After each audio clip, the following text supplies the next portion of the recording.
Muy buenas noches, bienvenidos a su programa Café de Nadie.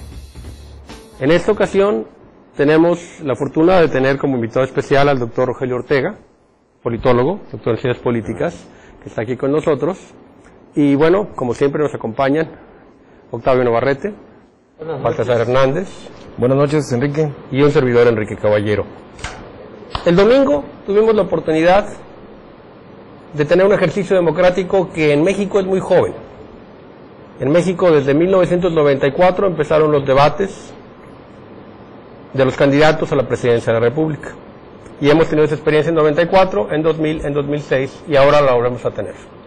Y bueno, los 4 candidatos se reunieron y dieron a conocer sus diferentes propuestas. Y sobre ese tema vamos a platicar, ¿sí? No sé, Baltasar, si quisieras tú arrancar. Bueno, el debate. Yo creo que más allá de comentar el formato predeterminado que se ha denominado debate, que en lo personal considero que no llegó a ni siquiera a una buena exposición de motivos. Más allá de esto, creo que hay que comentar la serie de pensamientos y sentimientos encontrados que generó en la teleaudiencia y en la que no se puede decir que sean ni ganadores ni perdedores. Desde mi particular óptica, creo que este suceso televisado tuvo 4 consecuencias. La primera, quien sacó puntos a favor y que no fue ni siquiera nombrado, es el actual presidente de la República, Felipe de Jesús Calderón Hinojosa, porque aún en esta algidez de 60,000 muertos provocados por la guerra, la lucha, o como quiera llamársele, contra el crimen organizado, en los niveles de pobreza, en los niveles de desempleo existentes, a meses de que concluyas con su gestión, pues no fue nombrado. Entonces, creo que es uno de los que saca puntos a favor sin estar y sin habérsele nombrado en esta exposición de motivos llamado debate el domingo 6 pasado. El segundo fue la partidocracia, porque en lugar de que el Instituto Federal Electoral organizara a plenitud este debate, fue puesto en la tarima un formato en donde metieron mano todos los partidos políticos y sus candidatos para el lucimiento de los productos políticos. Y entonces esta falta de lucimiento, esta falta de coherencia en ver una exposición de motivos cortada en formatos muy acartonados, que ni siquiera los entrenamientos en medios de cada uno de los candidatos lo hizo lucir a plenitud, pues también es uno de los que saca puntos a favor. La partidocracia que deja ver a un IFE secuestrado, que deja ver a un IFE dependiente de las cuestiones de, dicen ellos, consensos para sacar por lo menos este suceso televisivo. La tercera es el Bester Gordillo Morales, porque independientemente de que los formatos de cada uno de los candidatos no iban a tocar al más débil, considerado Gabriel Cuadri de la Torre, pues nunca fue mencionada. Y en ese sentido, cualquier situación que hubiera sido por lo menos dibujada con respecto a quién está detrás del candidato del PANAL, pues hubiera sido el acabose y no estuviéramos hoy discutiendo también de que muchas encuestadoras y muchos intelectuales orgánicos y lectores de noticia en diferentes medios de comunicación le dan un avance de hasta 8 puntos a Gabriel Cuadri. Y el cuarto ganador, entre comillas, sería pues la edecán de Playmate, pues que evidentemente en los 15 segundos en los que circuló repartiéndole a cada uno de los 3 candidatos y la candidata presentes en el debate, pues ha originado que en las redes sociales y que en diferentes espacios de comunicación pues se hable de los senos y se hable de las nalgas y se hable de la figura de esta Playmate en lugar de estar discutiendo pues realmente la esencia de los formatos. Entonces creo que fue la ganadora, fue una de las que sumó puntos, ¿no? Ok. Doctor, ¿cómo vio usted las participaciones? ¿Cómo vio ese intercambio democrático? Bueno, seguramente que la audiencia quisiera saber quién ganó. Y yo digo que hay un gran ganador, que es la democracia. Claro. Sin este juego político, ejercicio, donde los ciudadanos tenemos la oportunidad de ver a quienes quieren gobernar el país, cómo se desempeñan, qué proponen, e incluso cómo se cuestionan entre sí, los reflejos para contestar, lo que queda evidente, lo que queda en duda.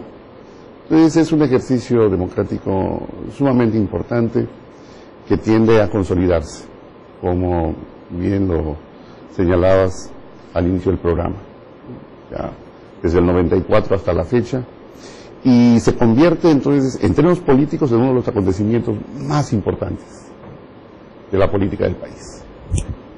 Y si es el acontecimiento político más importante, ¿por qué la televisión, que tiene el monopolio de la información, TV Azteca, Televisa, no estuvieron ahí para que este gran evento llegara a millones de familias para poderlo ver?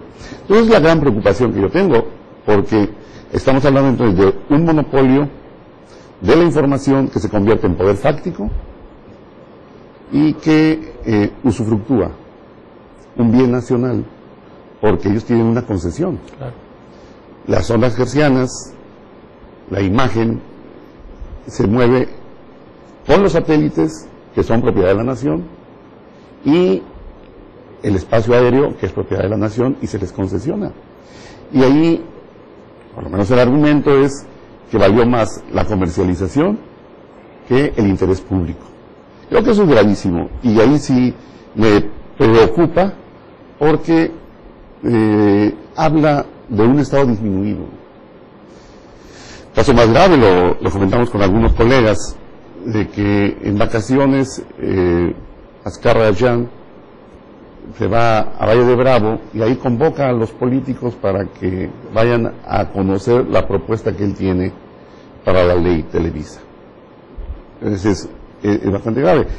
¿Hasta dónde se llenan los bolsillos las televisoras en cada evento como el que hoy estamos pasando de los procesos electorales? Si no hay convenio, si no hay contrato, no existes. ¿Y cuánto le sacan a los gobernadores? ¿Cuánto le sacan a los presidentes municipales? Entonces hablamos de millones de pesos. Así es. Entonces esta es la parte que a mí me interesaba destacar.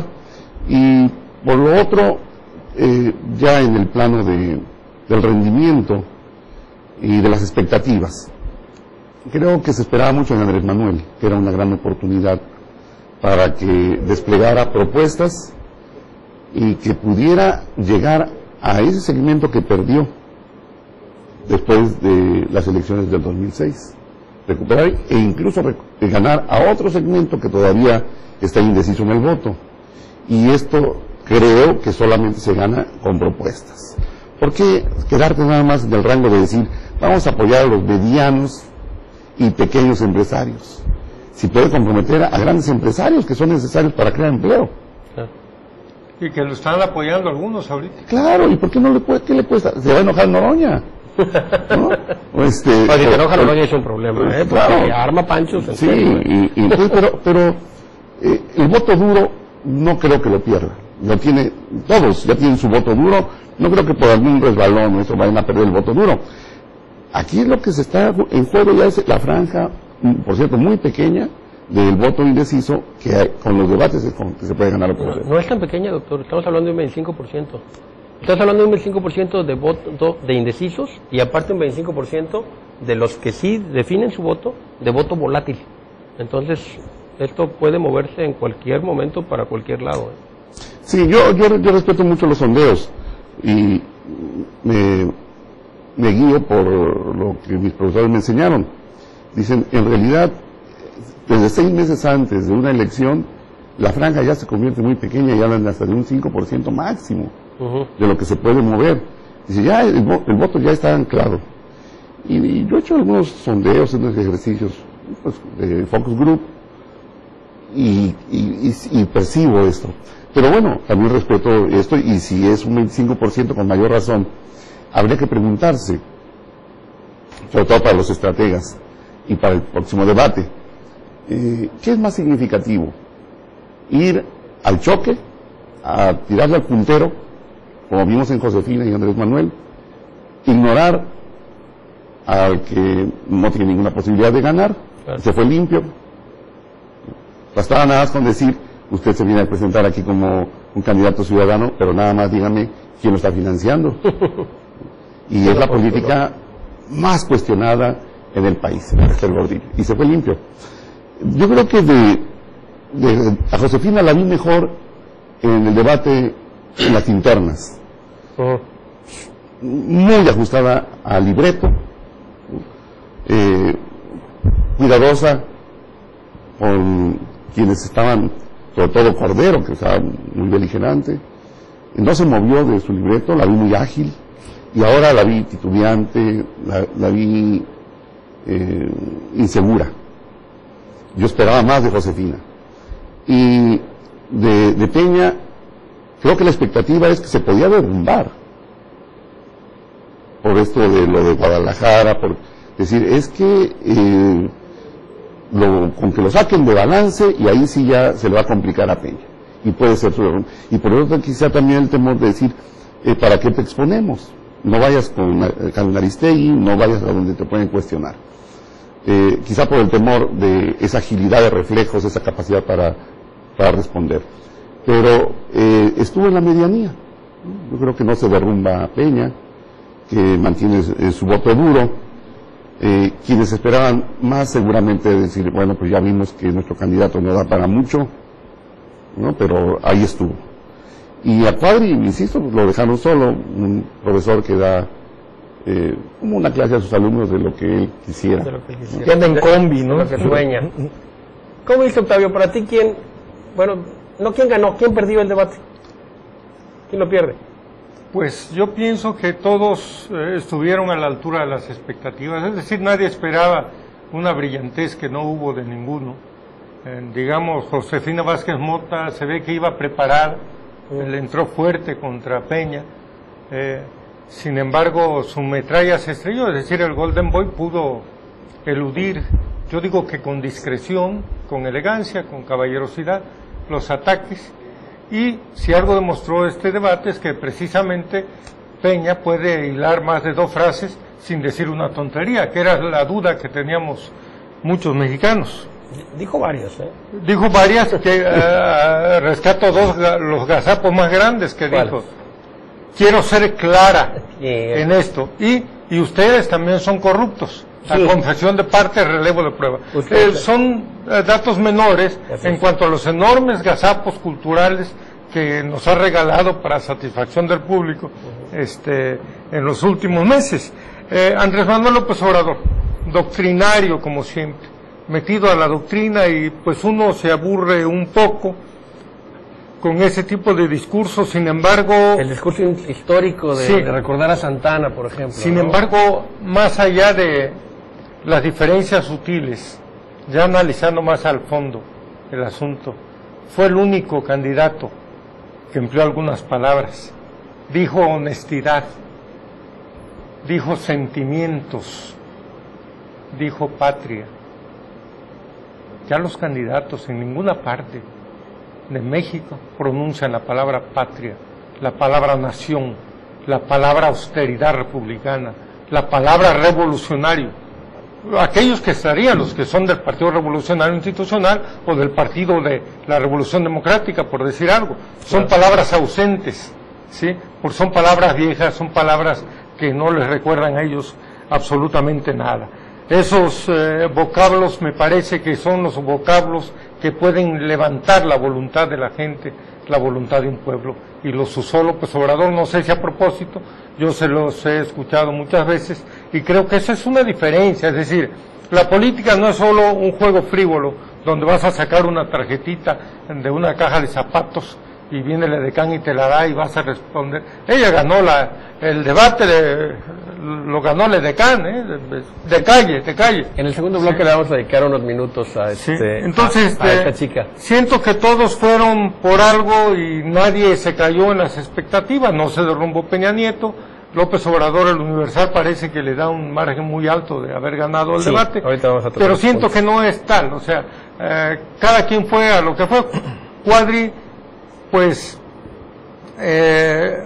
hizo mucha hipocresía al referirse a los políticos, cuando a él lo está financiando, cuando atrás de él está la política más corrupta de México, la maestra Elvester Gordillo. Entonces no se vale, que es una culpable preferente, digamos, de el gran atraso educativo que tanto señaló Cuadri, con razón, a lo largo de todo el debate. Octavio, antes de irnos a la pausa, nada más quisiera que me dieran un nombre, o ninguno en el caso que así fuera, quién ganó y quién perdió el debate cada quien. Yo siento que avanzó Josefina Vázquez Mota y avanzó López Obrador. ¿Y pierde? Pierde Peña Pierde y Peña. avanza mucho, pero no importa, Cuadri. Ok. ¿Sí? Yo veo a un López Obrador que siguió con su guión estudiado, O sea, gana.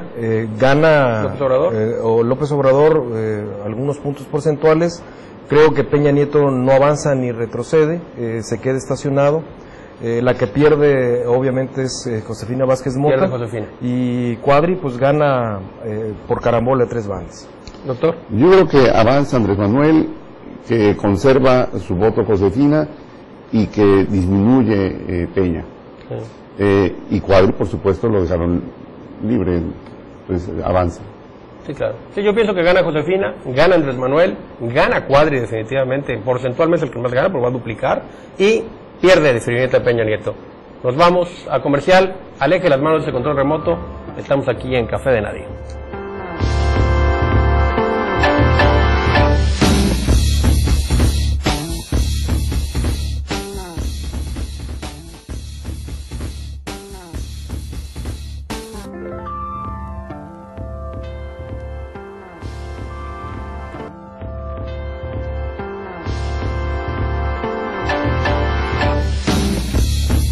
Gracias por seguir con nosotros.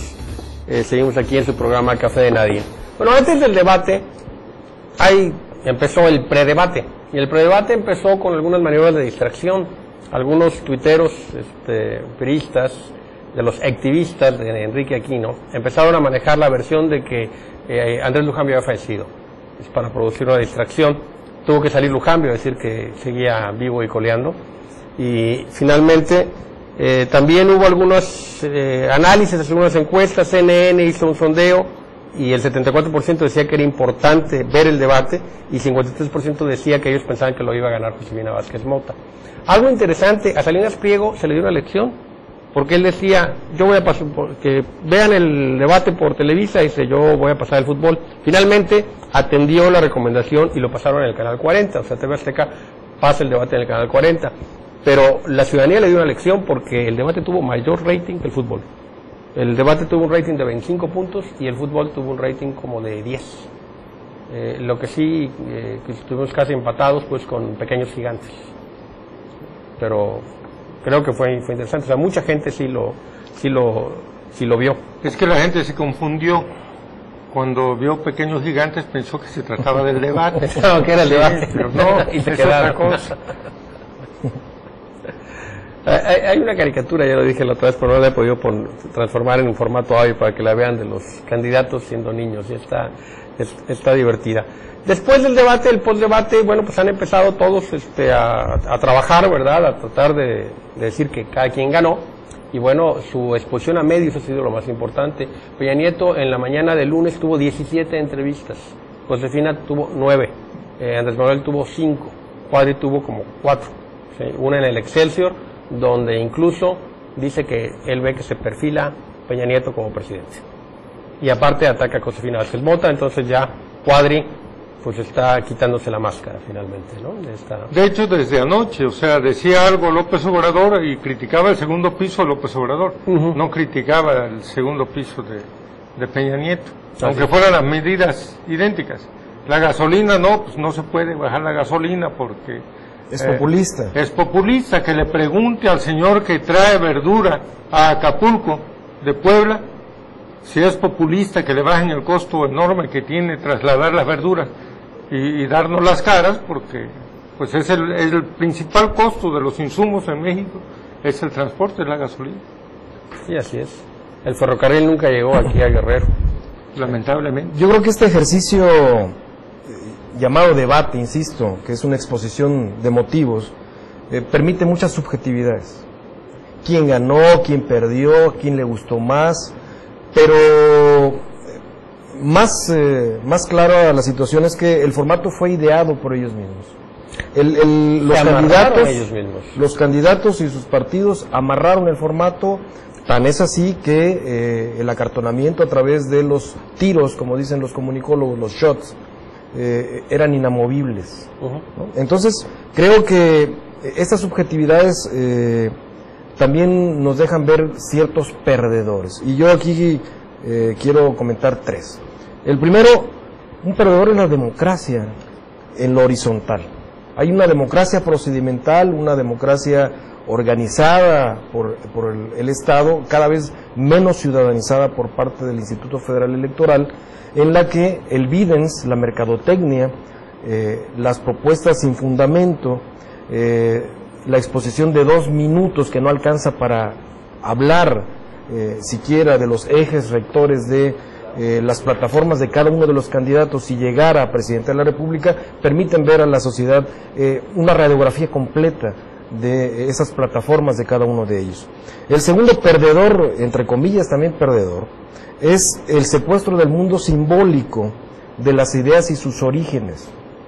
Es muy triste ver, no solamente en el debate, sino antes del debate y obviamente en el postdebate, que hay una infinidad de intelectuales orgánicos, de comentaristas y de lectores de noticias que se dicen comunicadores en los medios masivos de comunicación, que evidentemente tuercen, tergiversan la realidad. Los termómetros no funcionan y ese es el origen de nuevas ideas, y por tanto las radiografías que son las encuestas están verdaderamente pasándose como si fueran ya las votaciones. 20% del candidato del PRI, Partido Verde, es algo inusitado. Están diciendo sin decirlo que ya está el arroz casi cocido. Eso es peligroso. Yo creo que ese perdedor, que es el cambio simbólico por parte de una realidad en la que los intelectuales orgánicos y locutores de televisión que se dicen analistas, creo que ahí están presentándole a la sociedad mexicana una realidad que dista mucho de lo que está a ras de piso. La tercera es la pérdida cada vez más acelerada de la libertad de expresión y el crecimiento desmedido de los monopolios de los medios de comunicación. El caso de Ricardo Salinas Pliego, de apostarle a su equipo, que hasta eso perdió en ese partido, es el que el IFE no sea y que la ley no haga cumplir, que un debate que hablan del proyecto de nación para los próximos 6 años como mínimo, no sea una situación que renueve la cultura y que proponga nuevos andamiajes de la cultura política. Esos 3 grandes perdedores creo que son más importantes discutir que viendo en términos técnicos el manejo de cada uno de los candidatos y de la candidata en términos de que si le gusta o no al público. Bueno, aunque ese es un asunto de percepción, yo el análisis que veo, no sé qué opina el doctor, en su forma de vestirse, por ejemplo, creo que Peña Nieto sí tuvo una cierta ventaja. No traía un traje tan oscuro, traía una corbata roja que hacía esto pues llamar la atención. Los otros 2 candidatos fueron con corbata oscura, traje más oscuro. Ahí, bueno, tenía la ventaja Josefina, de pues obviamente que es la única mujer, ¿no? Y entonces era la candidata y los candidatos, ¿no? Esa es una ventaja y desventaja al mismo tiempo. Y algo interesante en el discurso, que Josefina estuvo diciendo yo. Y cuando una persona dice yo, da esa señal de que la persona no está mintiendo, la persona está diciendo la verdad. Y claro, hubo otros que asumieron que también mienten, ¿no? Como Peña Nieto Sí, a mí me sorprendió. Nosotros también ustedes también son corruptos, no nada más nosotros. No, y dijo, quiero ser perfectamente clara. No dijo perfectamente, yo quiero ser clara. Ajá, sí, Bueno, Mira, ya teníamos a Ernesto Peña Nieto de candidato a las bardas, ¿te acuerdas? Sí, sí. Ahora es Clara Peña Nieto en el debate, no hay problema. Correcto. Bueno, clarividente, como dice la Casa de los Espíritus. A mí me sorprendió en la idea que tienes, Baltasar Hernández, le preguntan algo a Josefina Vázquez Mota, minutos después del debate, minutos, no horas, en Milenio Televisión vi la entrevista, y dice, por cierto, dice, ya hay varios periódicos que esta mañana me están dando como ganadora en el debate. Entonces, lo que tú decías, o sea, la manipulación, la encuestitis,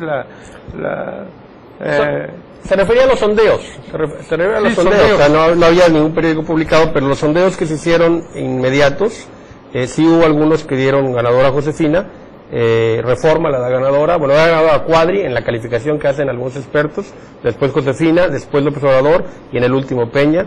En el sondeo de Reforma 51% Josefina, Peña 28%, AMLO 18%, y así sucesivamente. En Excelsior también estuvo arriba Josefina, en La Silla Rota, y el Universal estuvo muy por arriba del observador con 47%. Y también en la encuesta en el sondeo que hizo Demotecnia. Hay algo que hay que decir, ninguno de estos sondeos tiene validez estadística. Son sondeos, no son encuestas. Yo quiero opinar con relación al tema del formato, porque uno de los candidatos permanentemente se quejó de ello. Claro. Peña. Sí. O sea, como en 6 intervenciones dice, es que el tiempo. Por favor, no pierdas el tiempo, ve directo a lo que nos quieres plantear. Ya no te quejes de eso fue antes. Eso ya se acordó. 3 veces. Claro. Y es el formato que se acuerda. 3 y veces sobre qué vas. se quejó del tiempo. Y acordado, prepárate porque el tiempo es en televisión impresionantemente Es y vuela. Y vuela. Y en cuanto a la imagen, yo de verdad que soy muy crítico con los asesores de imagen, los equipos asesores, porque ¿por qué tenía que ir López Obrador de negro y con corbata oscura? Morada. No, pero se ve oscura, vamos. Sí. Bueno, entonces, miren qué bien luce Enrique, ¿no? El cabello, bueno, como ya lo tenemos, ¿no? Pero lo blanco le levanta mucho, ¿no? Pero está violando Enrique y la gente que viene de blanco porque rebota el blanco, se aleja de la situación clásica de los entrenadores de medios, ¿no? Sí, pero ponle una corbata vamos, lo que recomiendan los profesores, un traje azul marino, ¿no? Una corbata que te levante, llamativa, una camisa de color pastel. Claro. Sí, que no rebote. Puedo tener una imagen diferente, menos austera finalmente.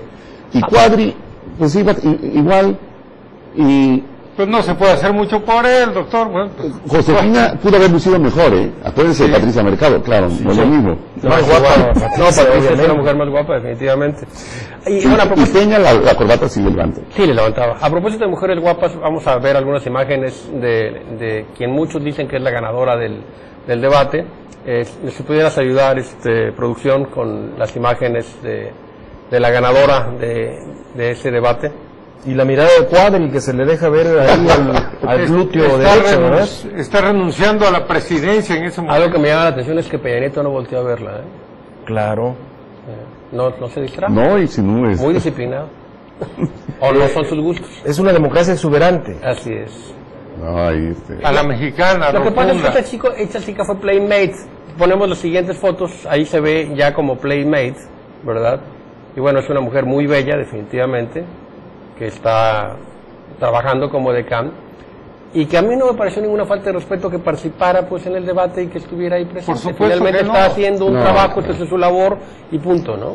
Yo quisiera Eso que fuera es todo. la decán de Café de Nadie, no sé si sea posible hacer algunos ahorros. Podríamos invitarla. Hay que servir el café acá. Mira la decán de Broso. Podríamos invitarla. ¿Sí? Producción está de acuerdo, ya quedó. Vamos a invitarla. Bueno, pues muchas gracias por seguir con nosotros. No le cambie de canal, vamos a una pausa y seguimos aquí en su Café de Nadie.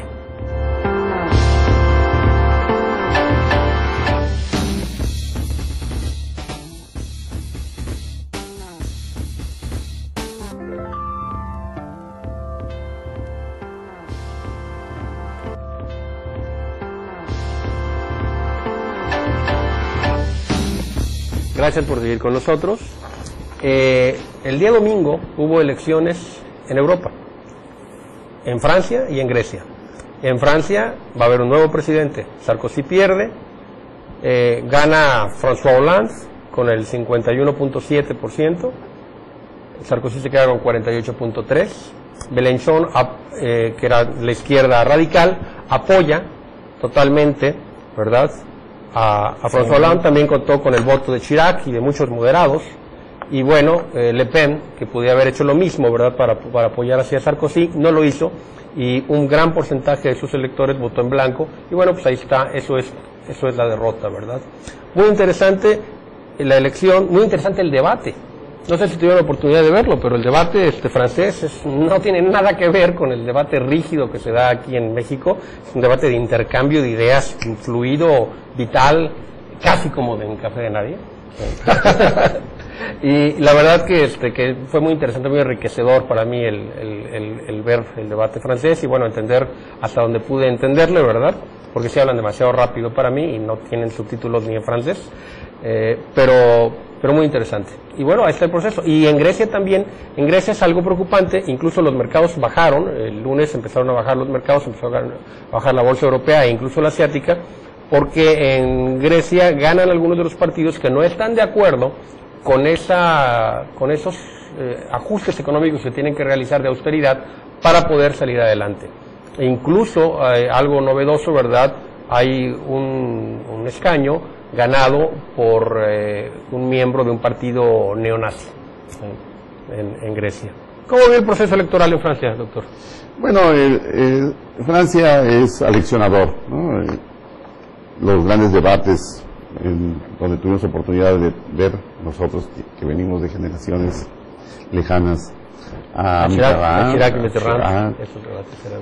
y luego esta sociedad francesa que premia y castiga, que se genera voluntad de cambio, se genera voluntad de conservación y hace que los procesos electorales se conviertan en una gran expectativa, en escuchar las propuestas, en la recomposición de esa gran pluralidad de partidos y al final cerrar filas.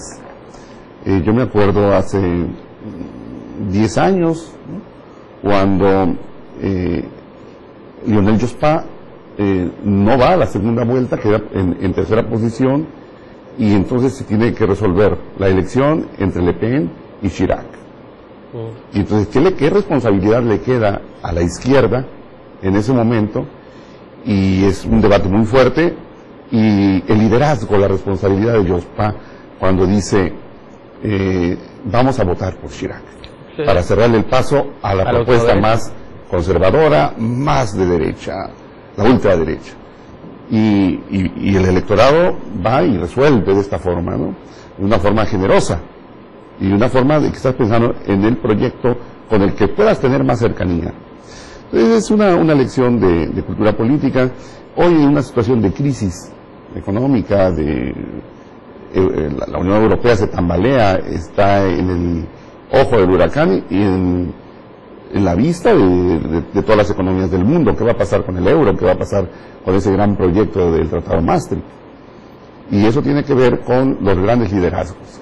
Y Francia, por supuesto, que es el liderazgo de la cultura política de la Unión Europea, el liderazgo cultural, y hoy la posibilidad de que enderece por el lado de una propuesta económica que afecte menos a la población más desfavorecida. En los programas de ajustes, el gran riesgo siempre es que los dueños de los grandes capitales influyan para que el ajuste les signifique a ellos conservar ganancias. Aumentar ganancias. Conservar, por lo menos. En la crisis, conservar. Y no perder nada. Y que las pérdidas y apretarse el cinturón sea de los de abajo. Entonces, hoy un programa votado a favor de los socialistas en Francia abre una expectativa de que habría que pensar en la modificación de las políticas sociales. Ya lo dijo el ganador, y viene a cuento por las palabras que no dicen los políticos mexicanos. patria, revolución, etcétera, las que he dicho, porque aludir a Santana tal vez sea exagerado de parte de López Obrador, pero hay palabras que deben pronunciarse cuando se tiene memoria histórica. Y entonces el triunfador en Francia, lo primero que dice es igualdad, fraternidad y libertad. Es decir, las tres palabras que movieron a la Revolución Francesa hace 2 siglos. Liberté, igualité, equalité. Así es. Vive la France. Pero dice, no solamente eso queremos, también justicia. Claro. E inmediatamente le propone a Merkel, a la canciller alemana, un ajuste que como dice el doctor Ortega acertadamente, no dañe tanto a los que más tienen, que no hagan grandes negocios a costa de la crisis, las transnacionales y los que tienen la sartén por el mango. Apenas ayer se publicó el Standard & Poor's, un resultado del gobierno calderonista que resulta muy bueno, excelente, lo sube varios puntos. Y la gran pregunta que se hace Standard & Poor's es ¿por qué no crece México con estos? Y dicen ellos mismos, hay un nudo antidemocrático, hay un nudo de justicia, y mientras eso no se resuelva, ya la economía ya está, pero mientras no se resuelve el problema de la democracia y de la justicia, México no va a crecer. De Francia venimos a Guerrero, o no sé si quieres comentar algo sobre Yo quisiera decir que mientras en México estamos discutiendo un formato acartonado, un formato que deja más dudas, menos satisfacciones en términos de saber a profundidad qué es lo que pretende cada uno de los candidatos y la candidata del PAN, en Francia casi el 40% estuvo al pendiente de los debates. Ya llevan 50 años haciendo claro, por lo mismo, el 70%, pero es bueno que el público lo sepa, sí, claro. Además de Juan Jacobo Rousseau y de las luces, el liberalismo, la Revolución Francesa que detona las revoluciones en el mundo en el siglo XIX, obviamente sigue siendo este primer mundo, y mientras en México estamos discutiendo esto, en Francia, con relojes digitales en cada uno de los candidatos para que sepan cuánto tiempo se están gastando, cuando se están discutiendo de cara un moderador, 2 moderadores que están haciendo ese papel y no solamente el de reír y el de pasarle la palabra, pues vivimos años luz todavía. Claro. Mientras estamos discutiendo a la chichona, Edecán, que pasó en los 15 segundos primeros del debate, pues allá se están discutiendo un futuro de una nación que fue perdida en términos económicos por la crisis, pero también por el manejo de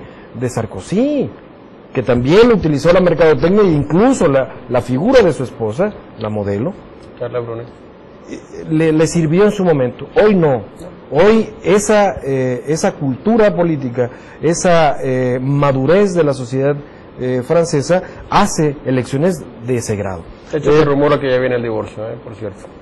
Como pasó con Menem en Argentina. Pasa en las mejores familias. También está el matrimonio. Y esa pobreza del discurso, si la bajamos hacia el Estado, vamos a ver aquí que ni siquiera va a haber debates, pero las campañas que se están dejando ver, las peleas intestinas entre los grupos sectarios de los partidos políticos, principalmente el del PRD en Guerrero, pues deja ver que aquí, sin debate, sin proselitismo real, estamos construyendo una subdemocracia en el Estado. Y esto duele a la sociedad porque evidentemente, pues, primero, el abstencionismo crece.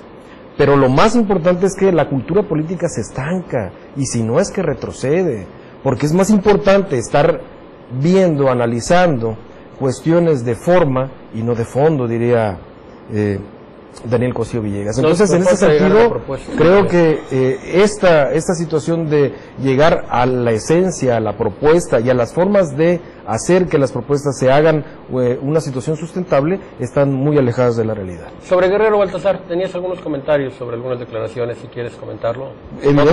Evidentemente, sale la semana pasada el exgobernador René Juárez Cisneros, candidato hoy al Senado de la República por el PRI, junto con el exgobernador Rubén Figueroa, diciendo que hay una estabilidad y no hay la violencia que se pasa en los medios de comunicación.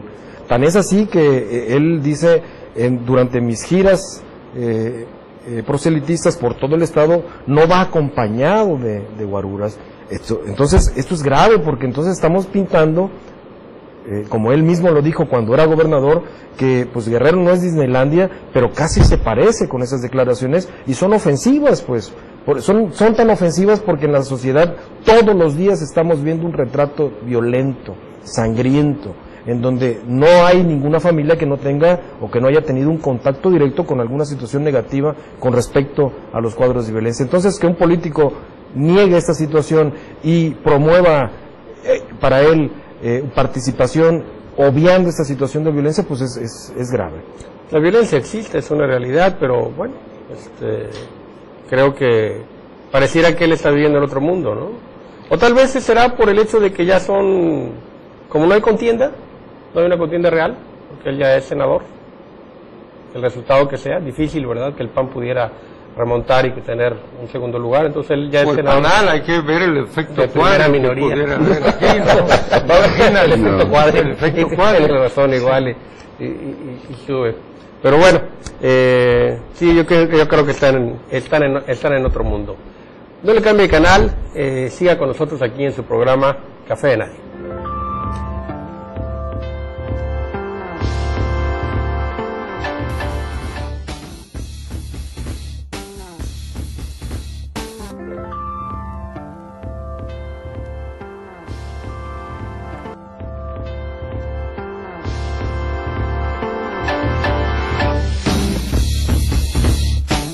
Gracias por seguir con nosotros. Continuamos con el tema. ¿Qué piensa, doctor, de este asunto, de la violencia y de lo que está sucediendo en Guerrero? Bueno, el tema de que cada quien ve y oye lo que quiere. Y entonces la realidad es más dura que una piedra, ahí está. Y yo lo que veo en el estado de Guerrero es el rezago social, el estado más pobre del país, indiscutiblemente. Y una clase política necia en persistir en un mundo bizarro y en sus conflictos y confrontaciones extremas. Este desencuentro, confrontación entre el exgobernador y el actual podría producirse de manera más sutil. Un día el propio Rubén Figueroa les recomendó, oigan, sus desacuerdos trátenlos en privado, se ve mal. Ya, porque estábamos hablando de Francia, ¿no?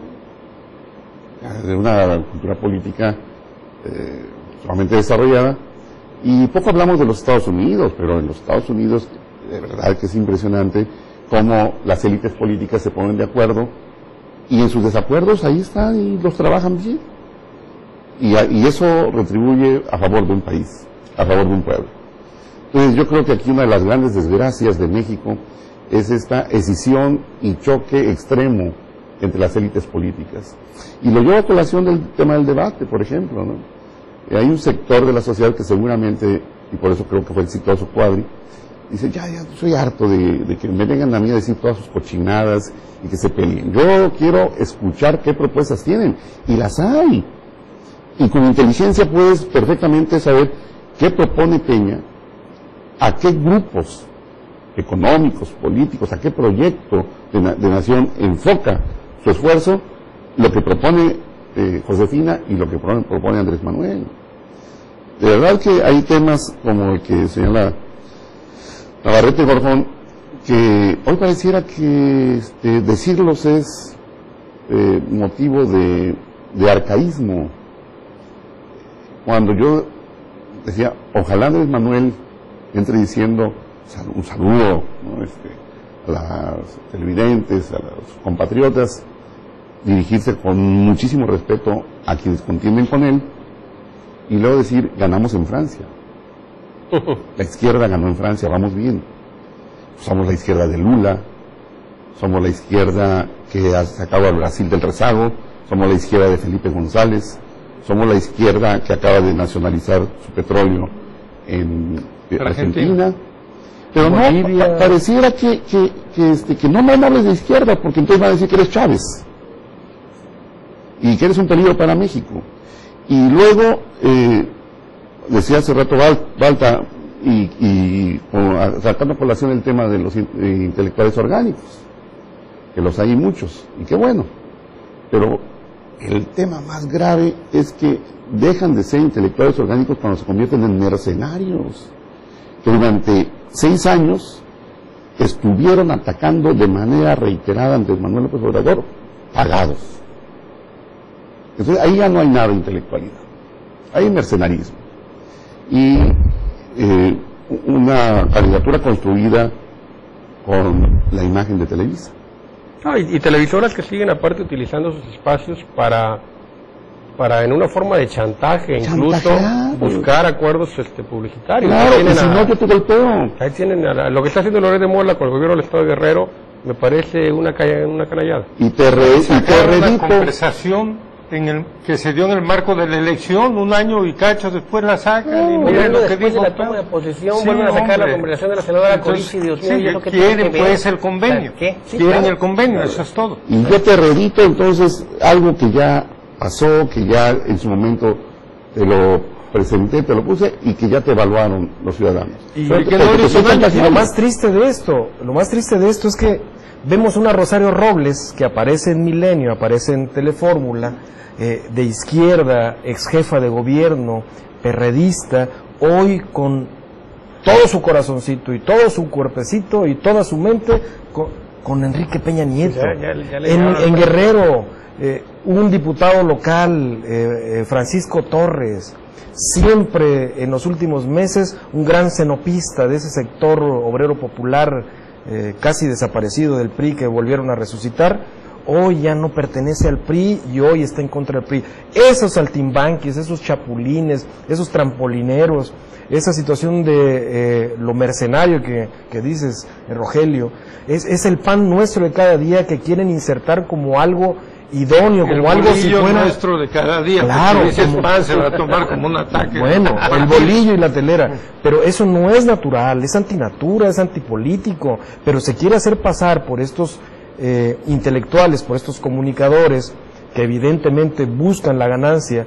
Un Carlos Marín que era un deleite leerlo en Proceso, era un deleite leer a Carlos Marín. Hoy verdaderamente es un hombre nefasto. Dice él que ganó Peña el debate y que van a perder puntos con Espíritu Sí. López Obrador y que Peña va a mantener su ventaja. Esa anticultura es la que hay que descubrir, hay que ponerla en la vitrina pública y decir, ojo, la realidad no es como se presenta en muchos de los medios como una verdad absoluta. Eso es lo que hay que decirle a la sociedad. Hablando un poco de cultura, nos queda ya el final del tramo ya de este último bloque. Hoy, martes 8 de mayo, pues, hay varias efemérides de las cuales quisiéramos comentar. Bueno, hay una del 5 de mayo que es el aniversario, los 150 años de la batalla de Puebla. El 8 de mayo también nació don Miguel Hidalgo Costilla, que es llamado el padre de la patria. Para mí hay otros que también tendrían la posibilidad de tener ese título. Esta patria tiene muchos padres. Agustín Iturbide. Tiene muchos padres, Agustín Iturbide, Morelos. Sí. Bueno, pienso que una de las cosas más importantes que hizo Hidalgo fue precisamente meter a Morelos a la lucha insurgente. Porque Hidalgo finalmente, bueno, pudo haber tomado Ciudad de México, ¿no?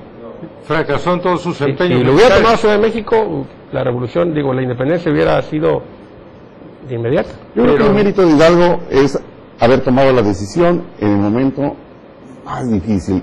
La conspiración está descubierta y sálvese quien pueda. Parece que incluso esa era la idea de Allende. Y él dijo, no. Ahí es donde Hidalgo asume el liderazgo. El líder era Allende. Y el capitán Allende. Él era el líder de la conspiración. Hidalgo era un intelectual orgánico. Sí. Pero en ese momento es Hidalgo el que se pone al frente. Y entonces sí es merecedor, creo, del noble título de padre de la patria. No, hay que ver que no. Hay otros que también. Y habría que hacer justicia a los que la historia oficial condenó y excluyó. De verdad que la independencia de México sin Iturbide no se hubiera dado.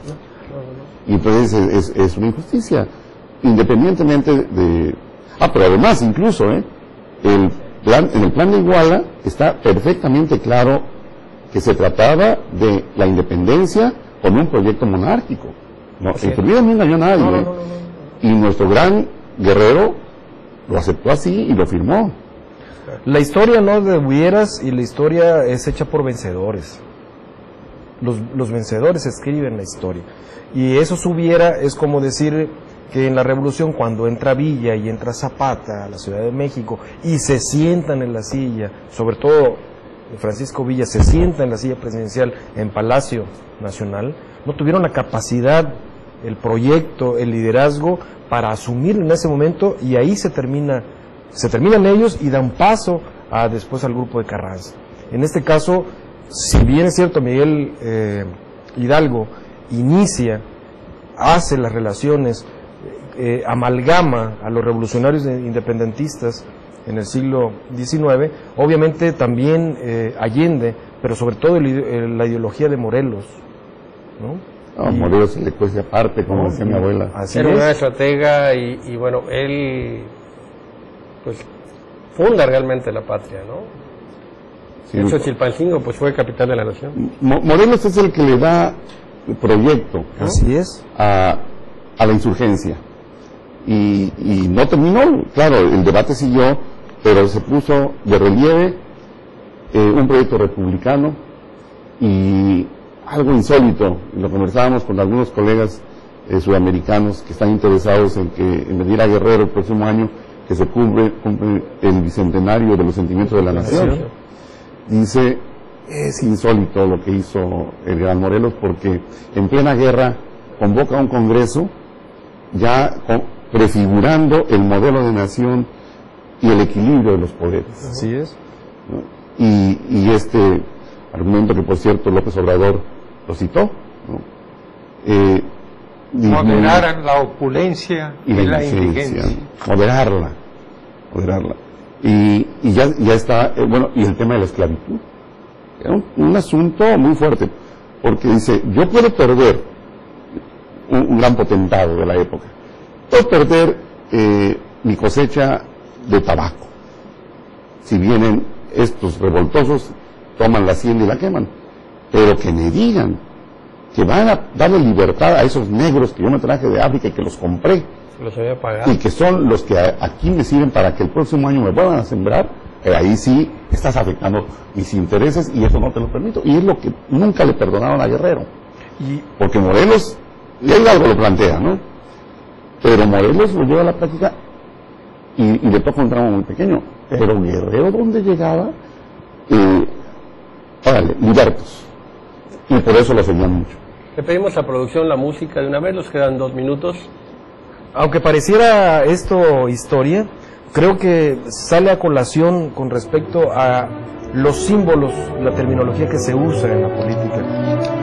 Hay que tocar el amor, la patria, la revolución, el proyecto de nación, la libertad, la honestidad, el ataque a la pobreza. Son cuestiones que no deben de sonar a populismo, es la realidad y hay que las tocar todo eso. Hay que tocar las ideologías, así es, los proyectos y los valores que deben de nutrir a la política. ¿Cómo te conduces? Es difícil. ¿Qué estamos escuchando? el himno a la alegría, sí. El 4º movimiento de la 9ª sinfonía. Y eso por eso tiene la marsellesa. No, lo que pasa es que el 7 de mayo, el día de ayer se cumplió el aniversario, en 1724 se estrena la 9ª sinfonía de Beethoven, dirigida por él, obviamente ya completamente sordo, Pero ya no lo escuchó. Sí, pudo haberlo escuchado porque como leía música se le imaginaba.